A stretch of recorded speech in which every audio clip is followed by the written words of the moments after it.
नमस्ते, सत श्री अकाल। कैसे हैं आप लोग? उम्मीद करती हूँ ठीक होंगे, खुश होंगे। मैं हूँ हदीका अली और मेरे साथ हैं तारिक नियाजी। अस्सलाम वालेकुम, नमस्ते, सत श्री अकाल। उम्मीद करता हूँ ठीक होंगे, खुश होंगे। दोस्तों जहाँ रहें खुश रहें, माँ बाप का ख्याल करें। माँ बाप है तो सब कुछ है। चैनल को सब्सक्राइब करें, वीडियो को लाइक करें, दोस्तों से शेयर करें। और आज की हमारी वीडियो है इंटेल चिप से रिलेटेड। सो स्टार्ट करते हैं अपनी वीडियो को। Let's start. ये ऐसे समझाते हैं। ओके गाइस, तो वीडियो का टाइटल है प्रशांत धवन जी की तारीफें हो रही थी बैक ऑफ द कैमरा। चलें। ओके गाइस, तो वीडियो का टाइटल है Intel chips will be made in India, huge boost for make in India. So start करते हैं वीडियो। नमस्कार and welcome to world affairs. मैं हूं प्रशांत धवन। आज से कई साल पहले 2014-15 के आसपास अगर आपको कोई कहता कि कुछ ही सालों में इंडिया में एप्पल के फ़ोन मैन्युफैक्चर होंगे तो आप मानते ना, मगर आज के समय ऐसा हो रहा है। अब देखो, बात चल रही है कि बहुत ही जल्द जो इंटेल की चिप्स हैं जो आप यूज़ करते हैं लैपटॉप में, कंप्यूटर में, ये भी मैन्युफैक्चर की जाएगी इन इंडिया। ये एक ह्यूज बूस्ट होगा टू मेक इन इंडिया। यहाँ पर आप देख पाओगे, इस पर आर्टिकल है। इंटेल अमेरिकन मल्टीनेशनल कंपनी है। कंप्यूटर सेमीकंडक्टर में इससे ज़्यादा बड़ी कंपनी आपको नहीं मिलेगी। एएमडी आप कह सकते हैं, उनके जो प्रोडक्ट्स हैं परफॉर्मेंस के हिसाब से अच्छे हैं, मगर फिर भी ओवरऑल आप अगर देखो तो इंटेल की इंटरनेशनल मार्केट बहुत ज़्यादा बड़ी है। तो यहाँ पे आर्टिकल है Intel looking at semiconductor plant in India. और अगर ऐसा हो जाता है तो दुनिया की सबसे बड़ी सेमीकंडक्टर मेकिंग कंपनी जो है बाय रेवेन्यू, इसकी इंडिया में एंट्री हो जाएगी और इससे इंडिया में हज़ारों लाखों जॉब्स क्रिएट हो सकती हैं और एक ह्यूज इंडस्ट्री भी हम सेटअप कर सकते हैं। और सबसे बड़ी बात यह है, इंटेल बहुत ही लिमिटेड कंट्रीज में मैन्युफैक्चरिंग करता है, बहुत लिमिटेड। अभी आपको लिस्ट दिखाऊंगा उसकी। तो उस लिस्ट में शामिल होना ही बहुत बड़ी बात है। उससे एक प्रूफ मिलता है कि ओवरऑल इंडिया की मार्केट बहुत डेवलप हो चुकी है। हमारे यहाँ इतने स्किल्ड वर्कर्स भी हैं जो इंटेल की चिप्स मैन्युफैक्चर कर सकते हैं। ना यहाँ पर आप एक क्वेश्चन पूछ सकते हैं, वेट, कई महीनों पहले आपने बताया था कि दुनिया की सबसे बड़ी सेमीकंडक्टर मैन्युफैक्चरिंग कंपनी तो ताइवान की है, TSMC, Taiwan semiconductor manufacturing company. देखो, ये दुनिया की सबसे वैल्यूएबल, मतलब के मार्केट वैल्यूएशन के हिसाब से सबसे वैल्यूएबल कंपनी है और दुनिया की ओवरऑल वॉल्यूम के हिसाब से सबसे ज़्यादा सेमीकंडक्टर बनाने वाली कंपनी भी है। मगर इंटेल ओवरऑल आप अगर देखो तो रेवेन्यू बहुत ज़्यादा कमाती है। रेवेन्यू इसलिए कमाती है कि जो ये सेमीकंडक्टर बनाते हैं ये महंगे बिकते हैं। दुनिया भर के जो पर्सनल कंप्यूटर हैं, लैपटॉप है, उसके अलावा वेरियस और जो डिवाइसेस हैं वहाँ पर आपको इंटेल की चिप्स ही यूज़ होती हुई दिखेगी, चाहे लेनोवो हो, HP हो, डेल हो। यूजुअली आप देखोगे वहाँ पे आपको इंटेल की डोमिनेशन ही मिलने वाली है। तो डिस्कस करते हैं इस टॉपिक को। काफ़ी कुछ यहाँ पे आपको जानने को मिलेगा, मगर आगे बढ़ने से पहले आपसे एक क्वेश्चन पूछूंगा। क्वेश्चन यहाँ पर ये है कि जो मेक इन इंडिया प्रोग्राम है ये लॉन्च कब हुआ था? बहुत ही इंटरेस्टिंग क्वेश्चन है। मैं चाहता हूँ आप सब लोग कमेंट सेक्शन में एटलीस्ट क्वेश्चन को अटेम्प्ट करें। ये है यहाँ पे आपकी ऑप्शन 25 सितंबर 2014, 11 अक्टूबर 2016 या फिर 11 जुलाई 2015। Answer in the comment section below. सही आंसर मैं आपको दूंगा वीडियो के एंड में। नाउ इंटेल की अगर मैं बात करूँ एज ए ब्रांड, तो इस सब के बारे में आपको पता होगा। एक बहुत ही बड़ा ब्रांड है दुनिया भर में, इसकी इंडिया में एंट्री होना ही एक, मैं कहूँगा, बहुत ही बड़ा प्रमोशन होगा मेक इन इंडिया का। और दुनिया भर में ये लोग सिर्फ 15 वेफर फैब्स चलाते हैं। अब यहाँ पे आप कहोगे क्या मैन्युफैक्चरिंग यूनिट्स या फिर वेफर फैब? देखो, इनकी इंडस्ट्री में ना वेफर फैब कहते हैं कि ये बेसिकली वो यूनिट होती है जहाँ पर आप सिंपल वेफर्स को, क्योंकि सेमीकंडक्टर बनने से पहले जो ये चिप्स है वेफर की तरह दिखती है, तो वेफर को आप कन्वर्ट करते हो एक प्रॉपर सेमीकंडक्टर में। तो ये अपने मैन्युफैक्चरिंग यूनिट्स की यहाँ पर बात कर रहे हैं। दुनिया भर में इनकी टोटल 15 वेफर फैब्स आपको मिलेंगी 10 लोकेशंस पर। यूएस के अंदर इनकी 4 वेफर फैब्स हैं। यूएस के बाहर आप अगर देखो तो एक आपको मिलेगी आयरलैंड में, 2 इजराइल में आपको मिलेगी, जिनमें से एक जेरूसलम में है और एक है इनकी चाइना में। उसके अलावा इनकी टेस्टिंग फैसिलिटी और असेंबली डेवलपमेंट फैसिलिटी भी है यूएस में और यूएस के बाहर भी। यूएस के बाहर इनकी जो असेंबली डेवलपमेंट फैसिलिटी है वो आपको मिलेगी शंघाई चाइना में, चेंगडाओ चाइना में, कोस्टा रिका में, मलेशिया में इनकी 2 है और वियतनाम में 1 है। तो वियतनाम भी हमसे आगे निकल गया इस मामले में। मगर फिर भी आप देखोगे बहुत ही लिमिटेड नंबर ऑफ कंट्रीज़ हैं। टोटल सिर्फ 6 देश हैं जहां पर इंटेल कुछ ना कुछ मैन्युफैक्चर करता है। 7वां देश यहाँ पर बन सकता है इंडिया। और सबसे इंटरेस्टिंग बात तो यहाँ पर यह है कि इंटेल ने ही सबसे पहले यहाँ पर इंटरेस्ट दिखाया है इंडिया में मैन्युफैक्चरिंग सेटअप करने के लिए। रिसेंटली एक ट्वीट करी गई रणधीर ठाकुर द्वारा ये सीनियर वाइस प्रेसिडेंट और प्रेसिडेंट है ऑफ इंटेल फाउंड्री सर्विसेज। यहाँ पर आप देख पाओगे रणधीर ठाकुर ने यहाँ पर ट्वीट करी, congrats to Government of India, आपने जो रिसेंटली मैन्युफैक्चरिंग और डिजाइन इंसेंटिव की स्कीम निकाली है ये भारत के लिए बहुत अच्छी है, इससे सप्लाई चेन में डेफिनेटली काफी इजाफा होगा। उसके रिस्पॉन्स पे भारत सरकार में जो मिनिस्टर है अश्विनी वैष्णव, इन्होंने ये कहा है कि Intel welcome to India. Ashwini Vaishnaw आपको पता होगा बहुत ही पावरफुल मिनिस्टर है आज के समय भारत सरकार में, मिनिस्ट्री ऑफ रेलवे संभालते हैं, communications, electronics and information technology, farmer IAS रह चुके हैं, वेरी नॉलेजेबल पर्सन। तो इनका भी काफी क्रिटिकल रोल रहा है यहाँ पर इंटेल को लाने में इन इंडिया। अच्छा, इंटेल वैसे कौन सी चिप मैन्युफैक्चर करेगा इंडिया में, कौन सा सेमीकंडक्टर ये बनाएंगे इंडिया में? देखिए यहाँ पर बात चल रही है कि इंटेल 18A की जो इवेंचुअल मैन्युफैक्चरिंग है ये लोग ये भारत में करेंगे। अब इंटेल 18A क्या है? अभी के लिए आप अगर देखो तो हम लोग अभी 2021 में हैं, तो 2025 में इंटेल का प्लान ये है कि इंटेल 18A चिप जो है ये लॉन्च करेंगे। ये बहुत ही पावरफुल होगी। इंटेल का प्लान ये है कि AMD को बहुत ज़्यादा कड़ा कंपटीशन देंगे ओवरऑल कोर्स के मामले में, प्रोसेसर की स्पीड के मामले में। तो ये बताया जा रहा है कि इंटेल की एक बहुत ही revolutionary state of the art chip होने वाली है और इसकी मैन्युफैक्चरिंग अगर इंडिया में होती है that will be a huge boost to Make in India. और ऐसा नहीं है कि इंटेल भी अपने आप ही भारत में आ रहा है। रिसेंटली भारत सरकार ने आपको बताया होगा एक ह्यूज स्कीम अनाउंस करी है, 76,000 करोड़ रुपीस की स्कीम है, रफली आप कह सकते हैं $10 बिलियन से भी ऊपर की स्कीम है ये। इसके अंडर हम लोग ये कह रहे हैं कि अगर कोई कंपनी इंडिया में आकर सेमीकंडक्टर, डिस्प्ले यूनिट्स ये सब मैन्युफैक्चर करती है तो उसको हम इंसेंटिव देंगे। और जैसे ही ये स्कीम हमने अनाउंस करी है तो इजराइल की एक कंपनी है टावर सेमीकंडक्टर, ये लोग कह रहे हैं कि हम मैन्युफैक्चर करेंगे इंडिया में। एप्पल का जो कॉन्ट्रैक्ट मैन्युफैक्चरर है फॉक्सकॉन, इन्होंने कहा है कि इससे इंडिया में हम स्केलिंग अप और जरा बढ़ाएंगे। सिंगापुर बेस्ड एक कंपनी है वो भी चाहते हैं कि भारत में वो लोग मैन्युफैक्चरिंग करें।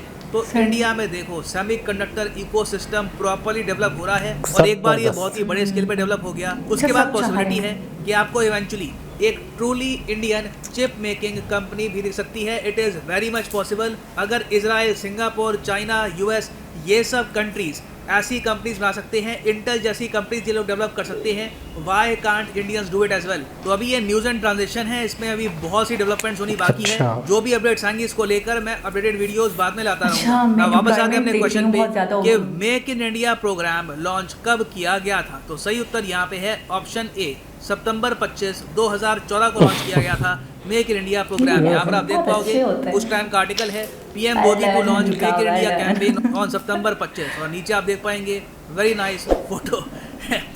एनीवे तो या प्रमोशन। और फाइनली यहाँ पर मैं ये भी ऐड कर दूँ कि अगर आप लाइफ में एक बार प्रॉपरली UPSC एग्जाम की तैयारी करना चाहते हैं, कमेंट सेक्शन में जाओ, यहाँ पे आपको मिलेगा ये लिंक, इस लिंक पे करो क्लिक और यहाँ पे आप परचेज कर पाएंगे ये यूनिक कॉम्बो पैकेज जिसके अंदर आप UPSC प्रीलिम्स, मेंस, ऑप्शनल, जी हाँ ऑप्शनल भी, जो भी आपकी चॉइस का हो यहाँ पे आप चूज़ कर पाएंगे, history, geography, whichever you want to choose, और इसकी आप प्रिपरेशन कर सकते हैं इन अ सिंगल परचेज। ये सारे कोर्सेज अलग अलग परचेज करोगे और अनअकैडमी तो 10-15 हज़ार रुपये आपको एक्स्ट्रा देने होंगे।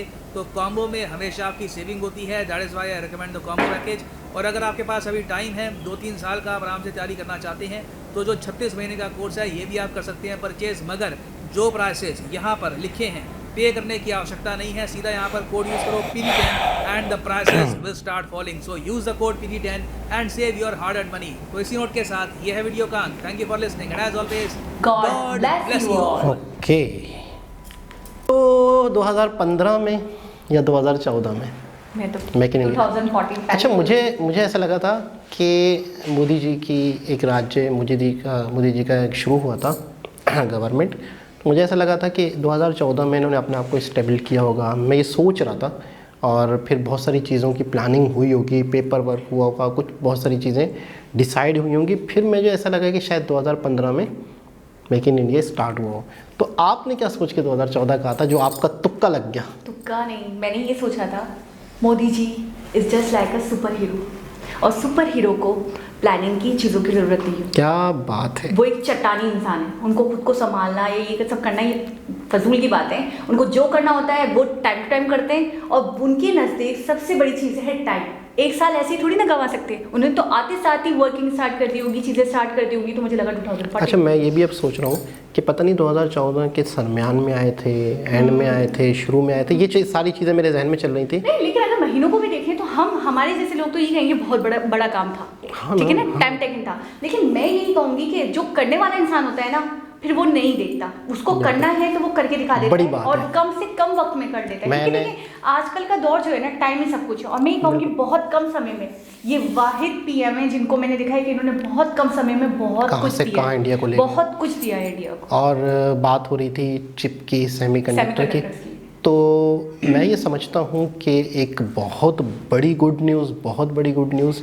और अभी हमने पिछले दिनों एक वीडियो पे रिएक्शन दिया था जिसमें कहा जा रहा था कि किस किस कंट्री में ये चीज़ हो रही है और इंडिया जो है वो अपनी सेमीकंडक्टर मैन्युफैक्चरिंग करे इन फ्यूचर, अगर उसे करेगा। एक बहुत बड़े तरक्की याफ्ता कंट्री की सूरत में दुनिया के सामने आना है तो।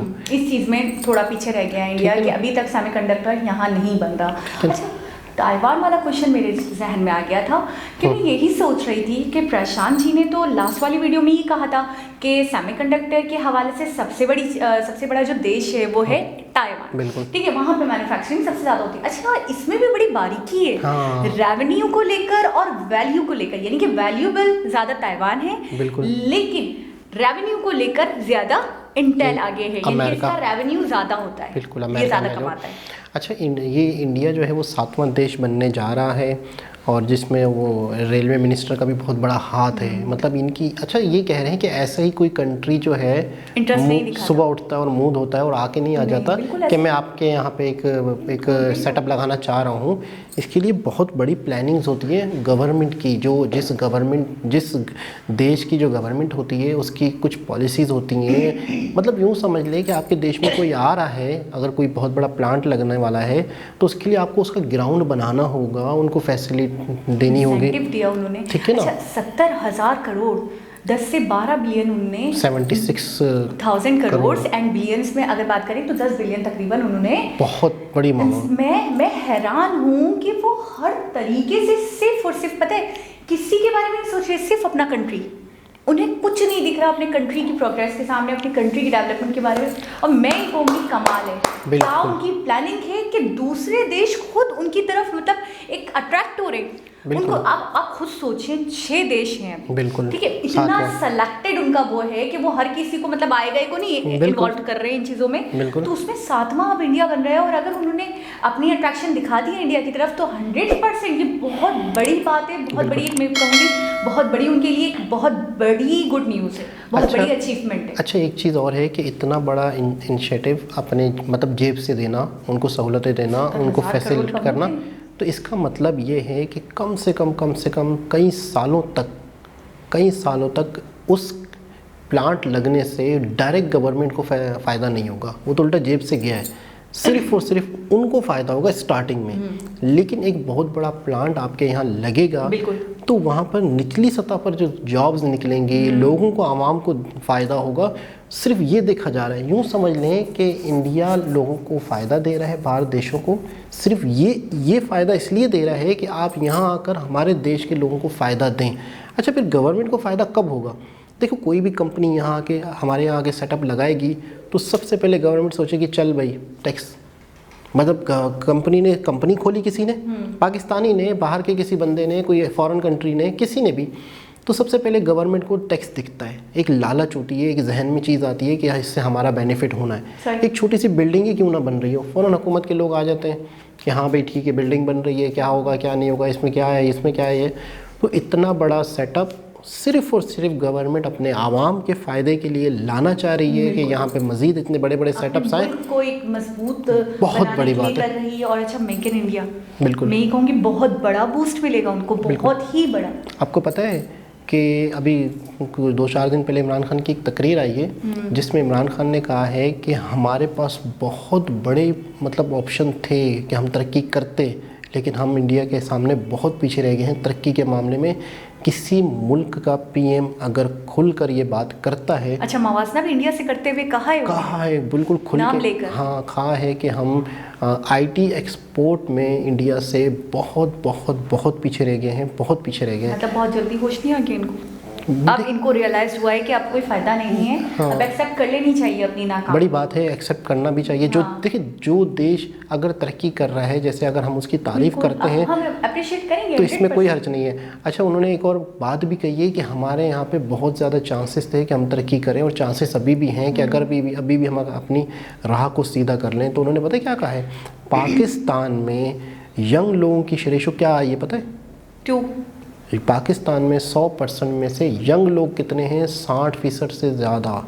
यानी कि आपके नहीं, देश, आईटी से रिलेटेड कितने? वो तो 2%, 2% है 2 बिलियन और Young- 104 बिलियन इंडिया के। सही। लेकिन मैं ये कह रहा हूँ कि यंग लोगों का मतलब है कि आपके मुल्क का कारामद बंदा 60% है। 60% से ज़्यादा है, जो बहुत है, किसी भी कंट्री के मुकाबले में बहुत ज़्यादा है।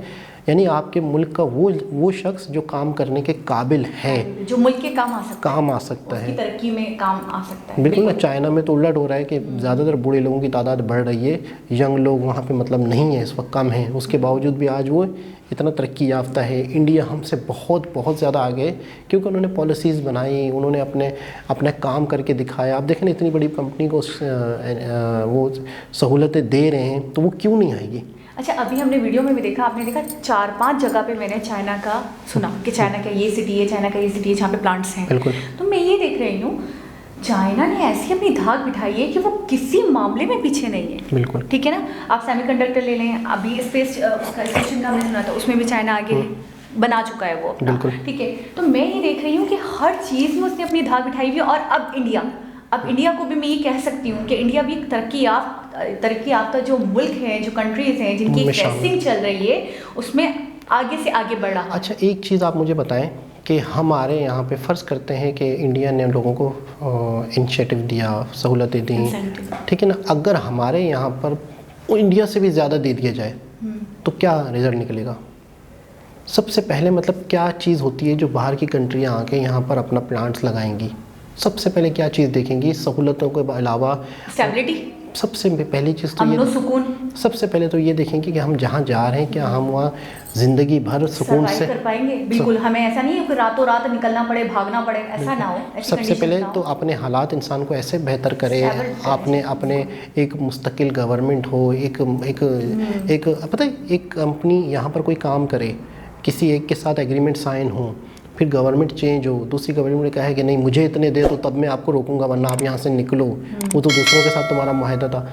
जब इस तरीके से गैर यकीनी, हम इसे उर्दू में ना गैर यकीनी, तो भाई मुझे तो यहाँ पर मैं मुतमईन ही नहीं हूँ। एक गवर्नमेंट कहती थी मेरे साथ चलो, दूसरी गवर्नमेंट कह रही है नहीं अब यहाँ से निकलो। वो तो उनका एग्रीमेंट था, मेरा तो एग्रीमेंट अलग होगा तुमसे। ये सारी चीज़ होती है। अभी थोड़े दिनों पहले हमने सीपैक की जो बात करी थी, उसमें भी हमने ये कहा था कि उन्होंने सबसे बड़ी एक वजह बताई है कि गवर्नमेंट की अनस्टेबिलिटी है, जिसकी वजह से वो मामला अभी लटक गया है, नहीं हुआ, नहीं पूरा हो रहा है और ना उस पर काम हो रहा है। तो ये जो चीज़ है ना, ये मुझे लगता है कंपलसरी एलिमेंट है। गवर्नमेंट का स्टेबल होना, आवाम के दरमियान अमन सुकून का होना, पूरे मुल्क में अमन सुकून होना। अब देखिए, रातों रात अगर किसी मुल्क में फसाद बर्पा हो जाए तो वहाँ पे जो बैरूनी मुल्क से जो लोग आए हैं, क्या वो वहाँ पे स्टे कर पाएंगे? नहीं कर पाएंगे ना। वो तो अपनी जान को सबसे बड़ी प्रायोरिटी देंगे। वो बोलेंगे भाई माल जाता जाए, जान तो बचे, हम तो भागे यहाँ से। इसका सिंपल हल ये है कि जो भी एग्रीमेंट्स हों तो वो उसमें गवर्नमेंट शामिल हो भी सही और ना भी हो, यानी कि वो उन पे असर ना पड़े। अगर गवर्नमेंट चेंज होती है तो उन पे असर ना पड़े, वो जो है वो है। तो बहुत सारी चीज़ों को सीधा करने की ज़रूरत है अगर पाकिस्तान को आगे बढ़ना है तो दोस्तों एक बहुत ही ज़बरदस्त खुशाइंद बात है इंडियन अवाम के लिए, इंडिया के लिए। और इन फ्यूचर हमें मज़ीद इस पर भी वीडियोज़ मिलेंगी, जो भी अपडेट आती रहेगी। तो दोस्तों एक बहुत ही ज़बरदस्त वीडियो, दोबारा किसी और वीडियो के साथ आपसे मुलाकात होगी। जब तक के लिए अल्लाह हाफ़िज़।